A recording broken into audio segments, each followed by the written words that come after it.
گنتی 21واں باب۔ اور جب ارداد کے کینانی بادشاہ نے جو جنوب کی طرف رہتا تھا سنا کہ اسرائیلی اتھارم کی راہ سے آ رہے ہیں، تو وہ اسرائیلیوں سے لڑا اور ان میں سے کئی ایک کو اسیر کر لیا۔ تب اسرائیلیوں نے خداوند کے حضور منت مانی اور کہا کہ اگر تو سچ مچ ان لوگوں کو ہمارے حوالہ کر دے تو ہم ان کے شہروں کو نیست کر دیں گے۔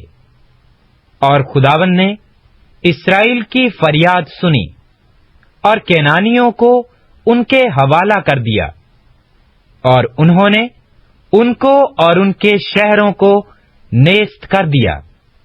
چنانچہ اس جگہ کا نام بھی ہرما پڑ گیا۔ پھر انہوں نے کوہ ہور سے روانہ ہو کر بحر کلزم کا راستہ لیا تاکہ ملک ادوم کے باہر باہر گھوم کر جائیں، لیکن ان لوگوں کی جان اس راستہ سے عاجز آ گئی، اور لوگ خدا کی اور موسیٰ کی شکایت کر کے کہنے لگے کہ تم کیوں ہم کو مصر سے بیابان میں مرنے کے لیے لے آئے؟ یہاں تو نہ روٹی ہے نہ پانی، اور ہمارا جی اس نکمی خوراک سے کراہیت کرتا ہے۔ تب خداوند نے ان لوگوں میں جلانے والے سانپ بھیجے، انہوں نے لوگوں کو کاٹا اور بہت سے اسرائیلی مر گئے۔ تب وہ لوگ موسیٰ کے پاس آ کر کہنے لگے کہ ہم نے گناہ کیا، کیونکہ ہم نے خداوند کی اور تیری شکایت کی۔ سو تو خداوند سے دعا کر کہ وہ ان سانپوں کو ہم سے دور کرے۔ چنانچہ موسیٰ نے لوگوں کے لیے دعا کی۔ تب خداوند نے موسیٰ سے کہا کہ ایک جلانے والا سانپ بنا لے اور اسے ایک بلی پر لٹکا دے، اور جو سانپ کا ڈسا ہوا اس پر نظر کرے گا وہ جیتا بچے گا۔ چنانچہ موسیٰ نے پیتل کا ایک سانپ بنوا کر اسے بلی پر لٹکا دیا، اور ایسا ہوا کہ جس جس سانپ کے ڈسے ہوئے آدمی نے اس پیتل کے سانپ پر نگاہ کی وہ جیتا بچ گیا، اور بنی اسرائیل نے وہاں سے کوچ کیا اور آوبوت میں آ کر ڈیرے ڈالے۔ پھر آوبوت سے کوچ کیا اور ایے ابریم میں جو مشرق کی طرف مواب کے سامنے کے بیابان میں واقع ہے ڈیرے ڈالے، اور وہاں سے کوچ کر کے وادی زرد میں ڈیرے ڈالے۔ جب وہاں سے چلے تو آزنون سے پار ہو کر جو آموریوں کی سرحد سے نکل کر بیابان میں بہتی ہے ڈیرے ڈالے، کیونکہ مواب اور اموریوں کے درمیان ارنون مواب کی سرحد ہے۔ اسی سبب سے خداوند کے جنگ نامہ میں یوں لکھا ہے، واہیب جو صوفا میں ہے، اور ارنون کے نالے اور ان نالوں کی ڈھلان جو آر شہر تک جاتا ہے اور مواب کی سرحد سے متصل ہے۔ پھر اس جگہ سے وہ بیر کو گئے، اور وہی کنواں ہے جس کے بارے میں خداوند نے موسیٰ سے کہا تھا کہ ان لوگوں کو ایک جگہ جمع کر اور میں ان کو پانی دوں گا۔ تب اسرائیل نے یہ گیت گایا، اے کنویں تو ابل آ، تم اس کنویں کی تعریف گاؤ۔ یہ وہی کنواں ہے جسے رئیسوں نے بنایا اور قوم کے امیروں نے اپنے عصا اور لاٹھیوں سے کھودا۔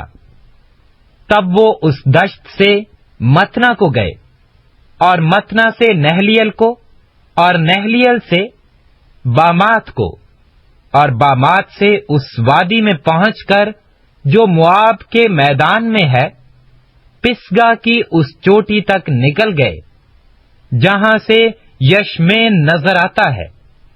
اور اسرائیلیوں نے اموریوں کے بادشاہ سیہون کے پاس ایلچی روانہ کیے اور یہ کہلا بھیجا کہ ہم کو اپنے ملک سے گزر جانے دے۔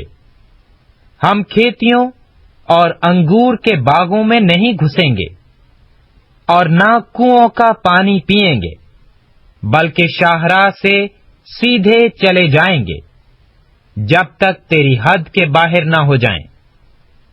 پر صہیون نے اسرائیلیوں کو اپنی حد میں سے گزرنے نہ دیا، بلکہ صہیون اپنے سب لوگوں کو اکٹھا کر کے اسرائیلیوں کے مقابلے کے لیے بیابان میں پہنچا، اور اس نے ہیز میں آ کر اسرائیلیوں سے جنگ کی، اور اسرائیل نے اسے تلوار کی دھار سے مارا، اور اس کے ملک پر ارنون سے لے کر یبوک تک، جہاں بنی امون کی سرحد ہے، قبضہ کر لیا، کیونکہ بنی امون کی سرحد مضبوط تھی۔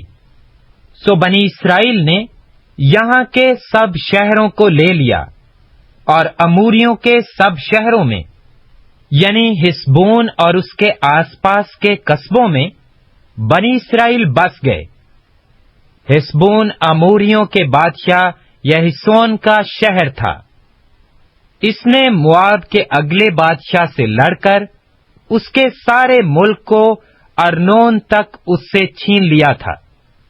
اسی سبب سے مثل کہنے والوں کی یہ کہاوت ہے کہ ہسبون میں آؤ، تاکہ صہیون کا شہر بنایا اور مضبوط کیا جائے، کیونکہ ہسبون سے آگ نکلی، صہیون کے شہر سے شعلہ برآمد ہوا۔ اس نے مواب کے آر شہر کو اور ارنون کے اونچے مقامات کے سرداروں کو بھسم کر دیا۔ اے مواب، تجھ پر نوحہ ہے، اے کموس کے ماننے والو، تم ہلاک ہوئے۔ اس نے اپنے بیٹوں کو جو بھاگے تھے اور اپنی بیٹیوں کو اسیروں کی مانند اموریوں کے بادشاہ صہیون کے حوالہ کیا۔ ہم نے ان پر تیر چلائے جو ہسبون دیبون تک تباہ ہو گئے، بلکہ ہم نے نفع تک سب کچھ اجاڑ دیا، وہ نفع جو میدابا سے متصل ہے۔ پس بنی اسرائیل اموریوں کے ملک میں رہنے لگے، اور موسیٰ نے یعزر کی جاسوسی کرائی۔ پھر انہوں نے اس کے گاؤں لے لیے اور اموریوں کو جو وہاں تھے نکال دیا، اور وہ گھوم کر بسن کے راستہ سے آگے کو بڑھے، اور بسن کا بادشاہ اوج اپنے سارے لشکر کو لے کر نکلا تاکہ ادرئی میں ان سے جنگ کرے۔ اور خداوند نے موسیٰ سے کہا، اس سے مت ڈر، کیونکہ میں نے اسے اور اس کے سارے لشکر کو اور اس کے ملک کو تیرے حوالہ کر دیا ہے۔ سو جیسا تو نے اموریوں کے بادشاہ سیہون کے ساتھ جو ہبسون میں رہتا تھا کیا ہے، ویسا ہی اس کے ساتھ بھی کرنا۔ چنانچہ انہوں نے اس کو اور اس کے بیٹوں اور سب لوگوں کو یہاں تک مارا کہ اس کا کوئی باقی نہ رہا، اور اس کے ملک کو اپنے قبضہ میں کر لیا۔